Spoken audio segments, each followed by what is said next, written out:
Selamat sore, ibu-ibu dan mungkin ada bapak. Bandung baru saja hujan deras, tapi sudah berhenti kalau di Holis. Sore ini saya seperti biasa bersama Bu Devi Paramita Hartanto, psikolog dari Purwokerto.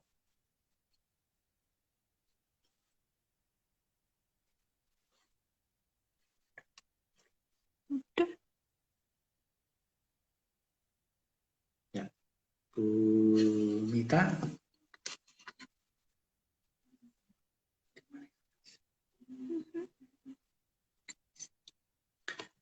Ya, Bu Mita biar kami yang mengundang, Bu.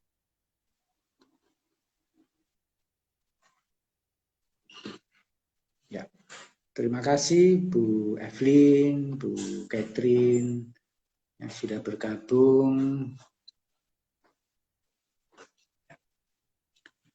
Ya, undangan sudah disampaikan Bu Mita. Ya. Ya, selamat sore Pak. Selamat sore. Bu Mita juga pakai coklat. Ya. Sore ini tema kita apa ya, Bu? Tema kita sore hari ini adalah self-sabotage. Banyak orang awam nggak ngerti nih Pak, self-sabotage itu apa. Jadi kemarin di flyer sudah dikasih keterangan. Ingin sukses tapi kok gagal terus gitu. Kadang-kadang dalam kehidupan kita, kita tuh udah deket sama tujuan kita, sudah dekat sama tujuan kita, tapi ternyata kita nggak sampai ke situ. Nah, ternyata ada yang disebut sama self-sabotage, menggagalkan diri sendiri. Jadi kita sendiri yang membuat sesuatu itu jadi tidak tercapai. Nah, boleh dijelaskan dulu nggak Pak, dalam keseharian itu self-sabotage itu kebanyakan itu seperti apa? Ya, kan pada dasarnya semua orang pengen sukses ya, Bu. Tapi Tuh. ternyata kalau ditanya gitu 100 orang, kamu pengen sukses? Semua pasti 100% jawab, ya saya pengen sukses. Nah, setelah diteliti itu ternyata di psikologi, mayoritas orang itu malah takut sukses. Pengen sukses tapi takut sukses. Antara lain kalau logiknya itu karena banyak orang itu menganggap di bawah sadar ya, kalau dia sukses itu tanggung jawabnya besar. Ya, kalau sukses itu dia mampu gitu. Maka karena dari kecil itu mungkin dibiasakan untuk tidak mampu, merasa tidak mampu, akhirnya jadilah dia menggagalkan dirinya sendiri. Biasanya sih ada tanda-tandanya bahwa kita itu tanpa kita sadari punya self sabotage gitu Bu ya. Misalnya tanda pertama itu sering nyalain, kalau ada masalah itu sering nyalain orang lain gitu ya. Dari hal yang sederhana misalnya mobilnya mogok, ini bengkel itu pasti nggak bener nih gini-gini gitu ya. Padahal kan mungkin dia sendiri yang nggak ngisi apa bensin atau apa gitu ya. Terus yang juga sering ini berhubungan dengan komunikasi pasif agresif kemarin, kalau ada masalah langsung menyingkir itu. Seperti contoh Ibu kemarin ya. Misalnya bikin kue gitu ya. Udah berencana nih mau bisnis kue gitu. Baru percobaan kedua loh, ini kuenya kok nggak berkembang. Masa nanti gagal gitu ya. Udah jualan yang lain aja. Terus akhirnya punya ide yang lain, gagal lagi ide lain. Nah, itu jadi karena ketika ada masalah bukannya dihadapi, tapi minggir gitu, cari jalan lain. Ya, itu ciri juga mensabotase diri sendiri. Ketiga, ini penduduknya juga banyak, Bu. Prokrastinasi. Ya, menunda-nunda gitu. Nanti aja deh gitu ya. Misalnya jawab apa ini konsumen gitu ya. Nanti aja deh gitu. Walaupun mungkin alasannya menunda itu ada yang bagus, misalnya anak saya butuh perhatian atau apa gitu ya. ini lagi ada tamu gitu. Tapi kan tamu bisa, kalau kita asertif, sebentar ya saya mau menjawab ini 1 menit, itu kan juga bisa. Tapi itu dijadiin alasan untuk menunda-nunda.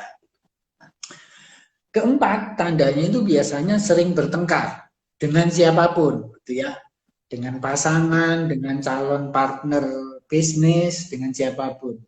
Karena si bawah sadar ini ngatur kita supaya bertengkar, supaya gagal. Kalau bertengkar kan ada alasannya. Ya aku memang nggak cocok sama Mita gitu-gitu. Dia orangnya terlalu detail gini-gini, masa aku gitu. Padahal ya dari dalam dirinya sendiri gitu misalnya gitu ya. Banyak sekali orang yang kerja ya, kalau dari awal kalau ngelamar gitu dia udah nanya, nanti saya kerja bos saya seperti siapa. Itu kalau saya udah nggak mau terima, karena ini tanda-tanda orang yang nanti kelak akan sering nyalain orang lain. Bos saya sih begini, lingkungan sih teman-teman banyak yang merokok gitu-gini ya. Itu semua hanya alasan supaya dia menggagalkan dirinya. Terus yang kelima tandanya ya Bu, itu suka berteman atau bahkan menikah dengan orang yang toksik. Gitu. Udah tahu nggak cocok, udah tahu temennya ini suka ngeritik, ngeluh, tapi ya berteman terus gitu ya. Bukannya meninggalkan orang itu, tapi ya supaya apa? Supaya terseret oleh kegagalan gitu ya. Jadi kan karena orang gagal itu lebih nyaman berada bersama orang gagal. Sama, kalau orang terbiasa sukses yang maunya kumpul berteman dengan orang yang juga sukses gitu kan. Orang bersemangat tentu males lah ketemu orang yang tidur-tiduran melulu gitu kan, tentu juga pengen ketemu sama orang yang bersemangat gitu. Jadi bertahan dengan orang yang nggak cocok itu tanda-tanda kita punya self sabotage gitu ya. Kebetulan beberapa hari ini juga ada pasangan yang konsultasi gitu ya, mau cerai gitu-gitu, ya biasa pandemi ini kan meningkat ya Bu. Itu seringkali keputusan mereka juga ragu-ragu gitu ya. Lebih baik bertahan dengan orang yang nggak cocok ini daripada tumbuh menjadi pribadi yang baru. Nah, tanda keenam bahwa kita itu punya sabotase diri adalah nggak berani menyatakan kebutuhannya. Jadi ini sebenarnya masih ada hubungan dengan komunikasi asertif kemarin itu Bu, ya bahasan kita. Orang yang nggak asertif, orang yang pasif, udah tahu dia lapar, tapi nggak berani ngomong ke Bu Mita, kita break sebentar ya rapatnya, saya udah lapar, ini lemes gitu ya. Nah itu kan ya tanda nanti dia menggagalkan dirinya sendiri gitu. Gagal sehat misalnya ya kan Bu, gagal sehat karena dia jadi sakit mah. Terus tanda terakhir juga yang lebih mudah diketahui adalah suka merendahkan diri. Kalau dipuji gitu misalnya, oh bajumu cocok sekali loh dengan kamu, rambutmu baru. Enggak, kamu menghina aku jelek begini kok kamu bilang cantik misalnya gitu. Nah itu juga mensabotase diri sendiri gitu ya. Ada 7 tanda orang itu menggagalkan dirinya. Kita mau.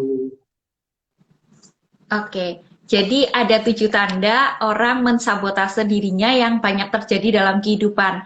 Yang pertama tadi menyalahkan orang lain karena nggak ingin dirinya salah gitu ya Pak, cari kambing hitam. Yang kedua memilih menyingkir jika tidak berjalan mulus. Jadi menghindari masalah atau menghindari sesuatu ya Pak. Yang ketiga menunda-nunda. Dengan menunda-nunda kan otomatis kita jadi tertunda tuh kesuksesannya. Yang keempat tanpa sadar kita sering bertengkar sama orang-orang di sekitar kita. Yang kelima tadi berteman atau menikah dengan orang yang udah tahu nih nggak tepat, udah tahu akan menyeret kita kegagalan, tapi kita tetap melakukan itu. Yang keenam sulit menyatakan kebutuhan sendiri. Karena dengan kita tidak menyatakan kebutuhan sendiri, sebenarnya kita sedang menggagalkan diri kita sendiri. kita jadi tidak jadi diri kita, bahkan apa yang kita mungkin inginkan itu tidak tercapai. Yang selanjutnya, yang terakhir merendahkan diri sendiri. Ini sering banget berkaitan juga dengan misalnya budaya kita diajarkan untuk ketika dipuji kita rendah hati gitu. Ternyata itu rendah diri gitu. Enggak aku enggak pintu kok. Atau misalnya gini, kayaknya aku untuk hal yang ini kurang siap deh, kayaknya si A lebih siap daripada aku. Itu sebenarnya self sabotage ya Pak? Ya, betul sekali Ibu. Jadi kita mesti sadar bedanya rendah hati dan rendah diri ya Bu. Rendah hati boleh lembut, itu berarti kalau rendah diri udah dikasih Tuhan potensi segunung, dia bilang saya cuma pasir di pantai gitu ya. Ya. Ya, lalu ya, Pak, selanjutnya penyebabnya apa? Iya, gimana Pak? Ya, jadi benar sekali. Penyebabnya itu biasanya self-sabotage ini terjadi sudah sejak kecil. Ya, kayak tadi ya Bu, sudah kita bahas, kita diajari jangan bangga gitu kan. Jangan bangga, walaupun kalau saya baca di keyakinan saya ya Bu, itu Tuhan pun bahkan meminta kita untuk bangga gitu kan. Tuhan sendiri juga bangga kalau kita bangga gitu. Jadi kan aneh orang-orang ini. Jadi itu diajari sejak kecil untuk merusak dirinya sendiri. Antara lain apa? Karena ya yang sering saya ungkapkan, sistem pendidikan kita itu kan tidak membuat si anak itu merasa mampu gitu. Karena yang menilai itu orang lain, yang jadi hakimnya itu adalah orang tuanya, gurunya, kepala sekolah dan seterusnya gitu ya. Kemudian bisa juga self sabotage ini terjadi karena dulu pernah berhubungan yang membuat dia itu direndahkan gitu ya. Jadi misalnya pacaran atau berteman gitu ya, kalau waktu berteman waktu kecil selalu dibully gitu ya. Mungkin orang tuanya enggak, tapi teman-temannya selalu membuli dia, terus akhirnya dia percaya, iya ya saya ini memang enggak mampu, buktinya teman-teman selalu menghina saya. Nah, atau pacaran juga mengalami kegagalan berkali-kali, terus akhirnya ya dia rasa harga dirinya itu rontok gitu ya. Ya karena apalagi mungkin buat perempuan gitu Bu ya, karena di budaya kita itu kan laki-laki masih diunggulkan gitu kan. Nah, kalau ketemu laki-laki yang apa ya kayak menjadikan, kadang-kadang itu masyarakat kan mengajarkan kita itu harus sopan. Tapi sayangnya banyak yang memahami saya boleh jadi keset gitu kan. Itu kan dua hal yang beda gitu kan. Dua hal yang beda ya. Kalau misalnya orang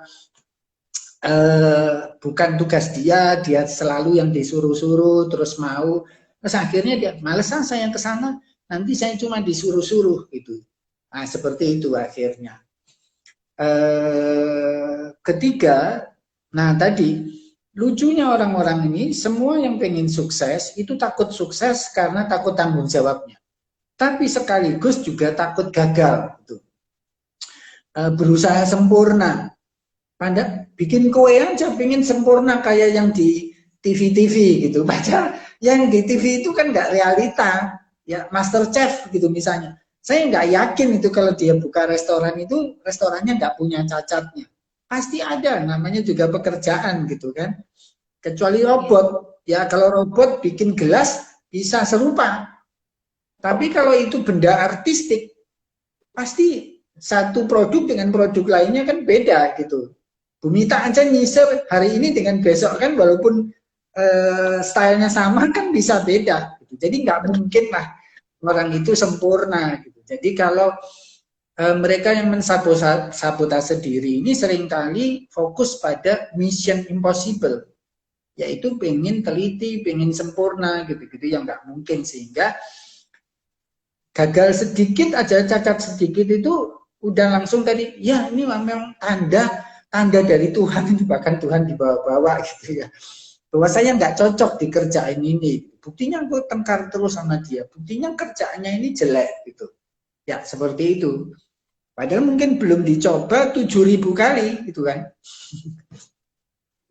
Nah, ini yang secara psikoanalisis agak kompleks, yaitu kita sering nggak mau mengakui bahwa kita ini butuh mengontrol situasi. Dengan tadi misalnya bertengkar, ngeritik diri sendiri, itu sebenarnya kita lagi pengen mengontrol situasi. Saya nggak pengen, misalnya kalau kerjasama, itu saya disuruh-suruh. Maka supaya nggak jadi, ya udah batal aja kerjasamanya supaya saya nggak dikontrol gitu. Kira-kira gitu. Tapi nggak mau mengakui bahwa saya ini perlu mengontrol gitu. Nah, padahal kalau diakui saja, saya pengen dominan gini-gini, ya selesai masalahnya gitu sebenarnya. Itu penyebabnya biasanya itu sih, Bu. Cuma ada 4 ya penyebabnya. Pak, ada yang tanya dulu Pak. Dari Pak Fariza, tanya, sore Opa dan Ibu, mohon pencerahan bagaimana menolong orang yang punya self-esteem yang rendah. Tapi bila kita berempati atau rangkul dia, malah berusaha menarik kita ke keadaan yang seperti mereka. Makasih Opa. Iya, nah karena gini, kadang-kadang menolong orang yang rendah diri itu memang wajar. Nah, jadi menolongnya itu kan kadang-kadang kita itu merasa di atas gitu. Dia merasa yang nolong itu di atas. Maka dia akan geret itu supaya sama-sama jatuh, supaya setara. Itu akan memperbaiki harga dirinya gitu. Oke, aku dodol gitu misalnya, nggak apa-apa, dia juga dodol gitu. Buktinya mau berteman sama aku terus itu dia akan dodol gitu, karena saya dodol, kira-kira gitu logiknya. Jadi hati-hati.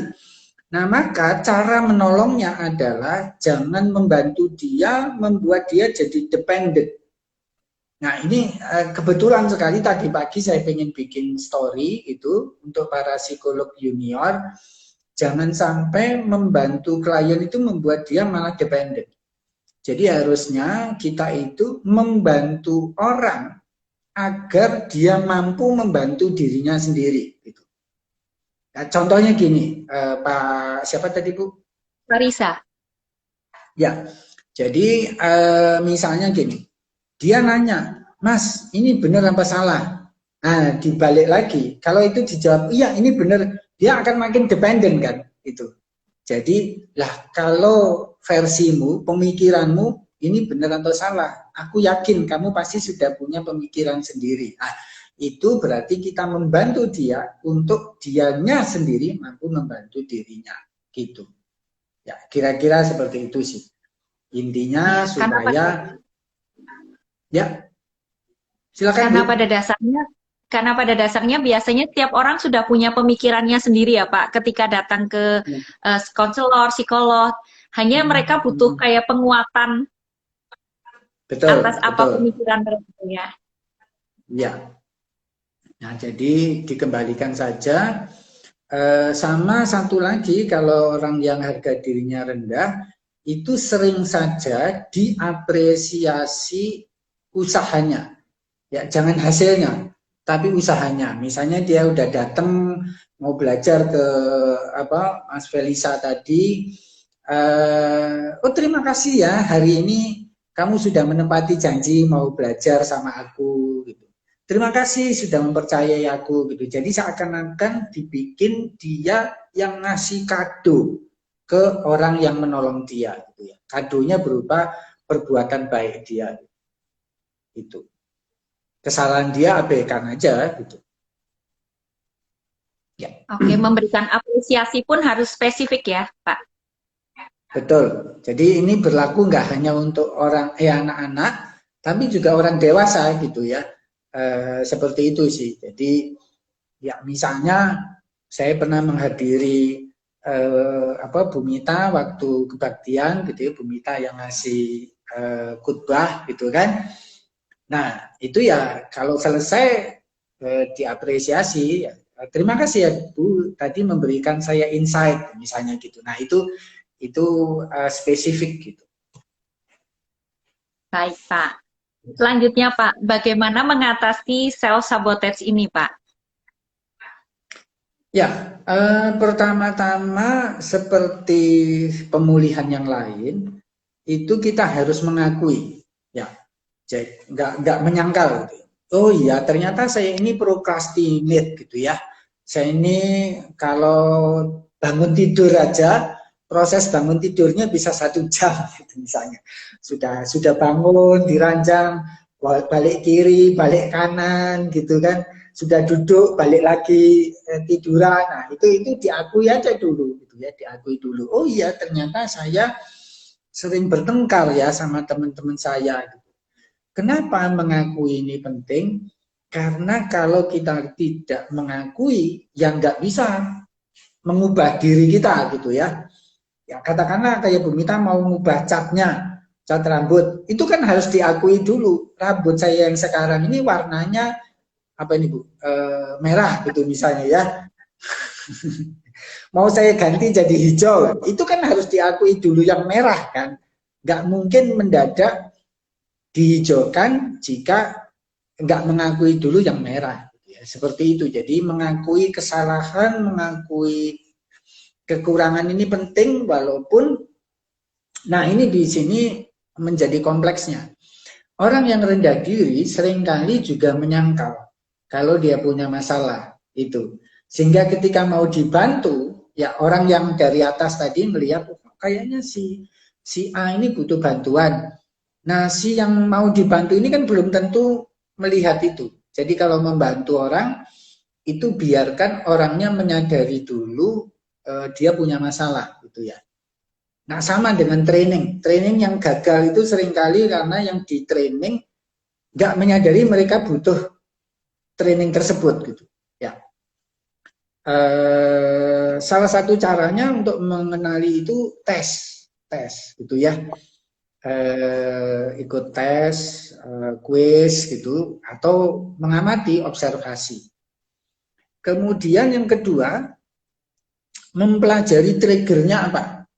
Triggernya apa? Yang memicu kita mensabotase diri tadi. Misalnya katakanlah tadi sudah dapat pesanan gitu ya, seperti yang Bu Mita ceritain di poster, sudah dapat pesanan PO untuk masak, malah dibatalin, dia lebih repot kan mengembalikan duitnya, minta maaf segala macam daripada dia maju. Nah, itu triggernya apa? Ya triggernya itu pasti ada. Misalnya, oh ternyata triggernya melihat saingannya waktu kecil, gitu ya. Ternyata temennya SMP itu ada yang sudah sukses bikin toko kue. Nah, dia jadi sebelum maju sudah minder, gitu ya.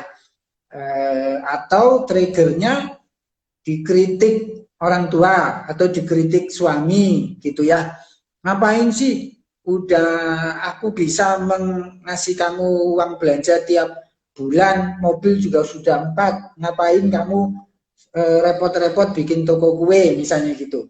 Nah, dari kritik itu jadi trigger untuk ya udahlah gak usah gitu misalnya. Nah yang ketiga,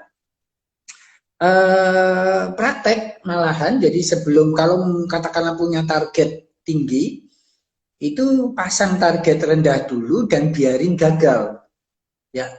Jadi malah belajar menerima kegagalan gitu ya, nggak apa-apa rugi gitu-gitu, belajar dari situ dulu. Jadi jangan pengen sukses lompat gitu ya. Seperti itu sih Bu. Kemudian penting juga tahu tujuan akhirnya apa. Ya, sekedar mau bikin toko kue atau mau dapat keuntungan besar atau tujuannya hanya untuk meningkatkan rasa percaya diri gitu. Oh, ternyata saya perempuan yang juga bisa masak kue gitu ya. Kuenya susah lagi gitu kan. Nah, itu tentuin targetnya. Supaya kalau kita tahu targetnya, kita juga action plan-nya atau rencana untuk mencapai target itu jadi lebih mudah. Nah terakhir, bicarakan rencana ini dengan orang yang peduli, sahabat, suami atau istri sendiri. Ya kalau nggak ada di sekitarnya orang yang peduli, ya konsultasi sama Bu Mita, misalnya seperti itu. Ya, atau dengan siapapun yang sepertinya sudah pernah berhasil mengatasi sabotase dirinya, gitu ya. Nah, asiknya janji saya adalah satu saja kita berhasil mengatasi, kan sabotase diri tadi cirinya banyak ya Bu, ada 7. Ya, ada 7. Katakanlah kita berhasil nggak prokrastinasi aja, ya berhasil bangun tidur langsung jegigap gitu ya. Itu aja rasanya itu membanggakan gitu. Nah, maka terimalah rasa bangga itu. Ya, aku boleh bangga kok walaupun hanya mampu bangun tidur. Itu akan jadi modal gitu. Modal untuk terus mampu membangun diri sendiri gitu sih.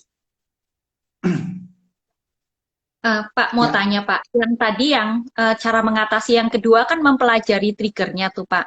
Nah, misalnya nih sudah tahu nih triggernya apa, lalu harus diapain Pak? Misalnya triggernya tadi contohnya, oh saya nggak jadi bikin kue karena saya ngeliat saingan saya pada waktu masih kecil gitu, dia udah lebih sukses dulu. Lalu apa yang harus dilakukan ketika sudah tahu triggernya Pak?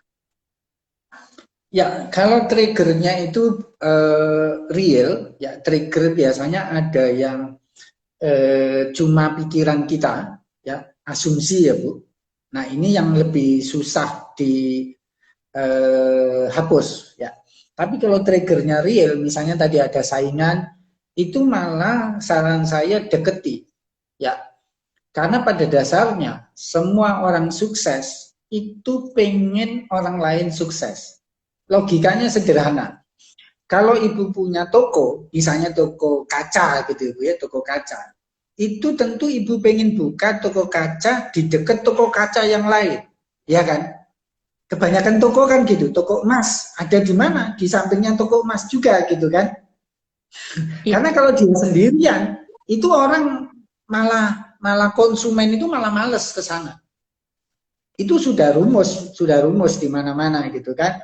Jadi maka orang sukses itu pengen orang lain juga ikut sukses, walaupun mungkin nggak setinggi dia gitu ya.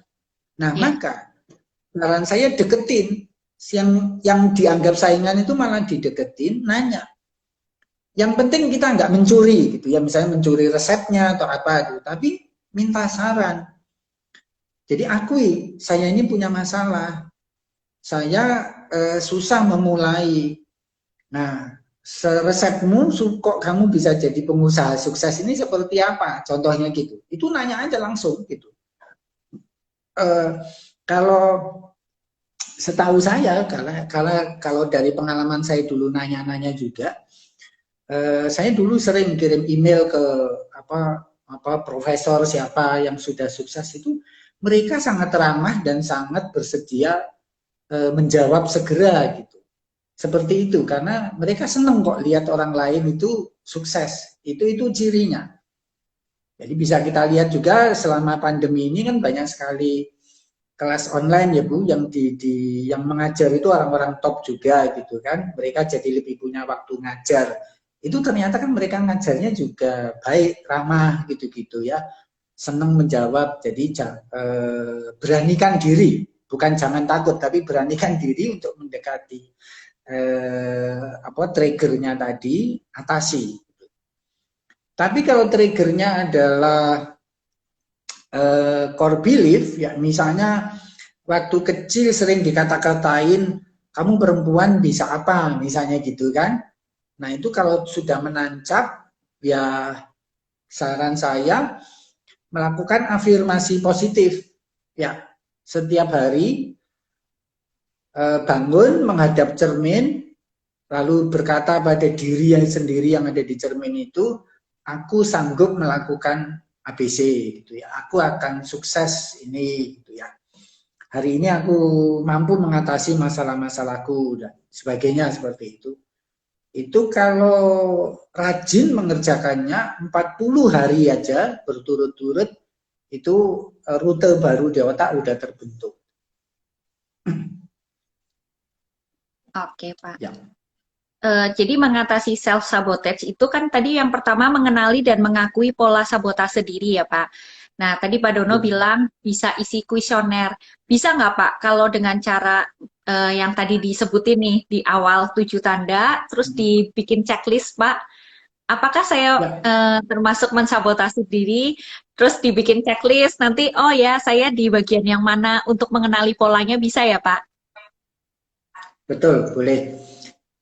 Lebih bagus lagi setelah bikin checklist tadi, cross check ke teman, sahabat, atau orang-orang terdekat. Menurutmu benar nggak? Aku ini orang yang males bangun, misalnya gitu ya. Menurutmu benar nggak? Aku ini orang yang sering bertengkar, gitu. Ya, nah, itu lebih bagus karena ada cross checknya gitu, Bu. Oke. Jadi saya ulangin di bagian mengatasi self sabotage. Yang pertama itu mengenali dan mengakui pola sabotase diri dengan cara bikin checklist tuh sederhananya bikin checklist. Lalu setelah mengisi checklist bisa dikonfirmasi ke orang-orang terdekat. Yang kedua mempelajari situasi apa yang memicu sabotase diri. Jika itu berasal dari core belief, maka bisa dilakukan afirmasi positif selama 40 hari sehingga terbentuk jalur baru di otak. Jika itu hal yang real, maka bisa melakukan contohnya tadi temannya sukses, didekati temannya ya Pak, sehingga terseret untuk menjadi sukses juga. Yang ketiga, praktik menerima kegagalan dengan cara memasang goal, nggak usah yang tinggi-tinggi dulu, pasang goal yang rendah dulu, sehingga ketika gagal, kita belajar untuk menerima kegagalan. Kita memaknai kenapa kita gagal, apa yang harus saya lakukan di berikutnya. Jadi kita belajar memaknai kegagalan. Yang selanjutnya yang keempat adalah mengidentifikasi apa yang kita butuhkan. Itu berbicara tentang tujuan akhir. Tujuan akhirku itu sebenarnya mau apa? Ketika aku jadi pengusaha, apakah aku ingin sukses atau aku ingin diakui? Atau aku ingin kaya? Nah, itu harus diakui saja bahwa oh ya, kebutuhanku adalah A atau B. Sehingga action plan-nya menjadi jelas. Yang selanjutnya yang kelima adalah membicarakan dengan orang yang peduli dengan Anda. Kalau tidak ada orang yang peduli dengan Anda, bisa berkonsultasi ke profesional. Begitu ya, Pak? Betul sekali, Bu. Ya, nggak ada pertanyaan ya, Bu, dari eh, penonton. Ya, Bapak Ibu yang hadir di sore hari ini, silakan jika mau bertanya. Ya, terima kasih kehadirannya. Terima kasih juga Bu Mita yang eh, ya apa kita lancar berdialog. Semoga kita semua juga teman-teman yang menonton mampu menyapu salah satu dari gejala sabotase diri. Ya, syukur-syukur nggak punya. Kalau sudah nggak punya, saran saya bantulah orang lain. Ya, bantulah orang lain untuk mampu mereka membantu dirinya sendiri keluar dari sabotase diri. Ya, dengan cara itu ibu-ibu akan sukses, di sekitarnya juga akan sukses. Ya, Oke, Pak. Ini terima ada yang kasih. bertanya. Ada yang bertanya Ya, satu dulu, Pak. oh Eh, ya. ya, dari Bu Nori School. Eh, jika kita selalu menjadi tempat bergantung orang lain, bagaimana membuat batasan? Ini udah hal yang beda ya, Pak. Tapi Ya, mungkin boleh dijawab dulu. ya. Kebetulan Bu Nori School, saya dan Bu Mita sudah berencana juga nanti ada tema tentang personal boundaries. Personal boundaries itu apa yang boleh kita berikan ke orang lain dan boleh kita terima dari orang lain. Jadi kalau pada orang yang selalu minta tolong, ya pertama-tama bukan orangnya yang minta kita sadar, itu nggak bisa. Kita yang harus bikin pagarnya dulu, gitu ya. Saya membantu kamu dalam hal misalnya tutorial cara kamu ngerjain bisnis ini. Tapi saya tidak membantu ketika kamu mengalami kegagalan, itu saya nggak akan evaluasi. Kamu yang harus evaluasi sendiri gitu. Karena kamu yang harus dapat insight-nya. Nah, itu ibu yang menetapkan batasannya dulu gitu. Nah, itu disampaikan saja gitu ya. Karena dari pengalaman saya juga, banyak pasien itu bahkan ketika ngerjain PR, dia nanya, misalnya, Pak Dono ini sudah benar belum gitu ya. Kalau saya jawab benar atau salah, nanti dia makin bergantung, nanti semuanya dia akan nanya gitu ya. Bahkan mungkin cara duduk dia akan nanya, Pak Dono, saya duduknya udah benar belum, itu berbahaya gitu kan. Nah, berarti saya malah bikin dia dependen gitu ya, hidupnya bergantung pada saya, itu salah besar gitu ya. Berarti dia seumur-umur nanti konsultasi terus dengan saya.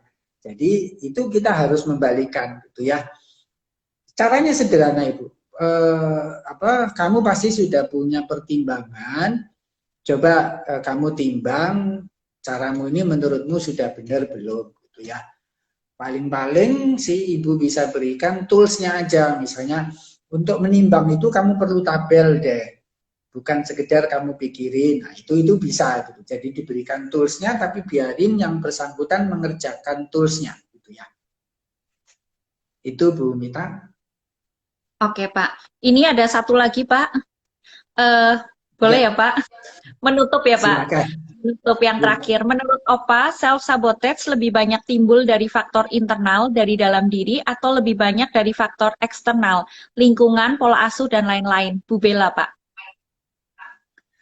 Ya, karena dibentuk di masa kecil, self-sabotage itu memang terbentuknya karena lingkungan. Ya, terbentuknya karena lingkungan. Tapi nggak enaknya manusia itu kan gini Bu Bella. Ya, misalnya saya dilukai oleh orang tua saya gitu ya. Itu kan nggak bisa ketika saya dewasa saya minta tanggung jawab orang tua saya. Saya mau sembuh, kalian sembuhin saya dong. Itu kan nggak bisa gitu.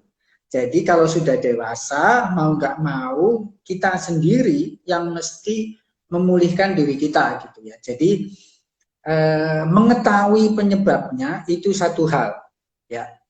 Bukan berarti mengetahui penyebabnya itu menyalahkan lingkungan gitu. Lah, aku sabotase diri ini kan gara-gara orang tuaku. Ya udah, aku malas-malasan aja gitu. Ini kan salah mereka gitu ya. Itu sih bunuh diri namanya gitu ya, bunuh diri gitu. Nah, jadi kalau sudah tahu penyebabnya, tinggal di memulihkan diri sendiri gitu ya. Jadi tanggung jawab masing-masing diri kita sendiri untuk pulih supaya sabotase dirinya bisa disapu. Ya. Oke, Terima kasih Bu Bella. Terima kasih Pak untuk penjelasan self-sabotage pada hari ini.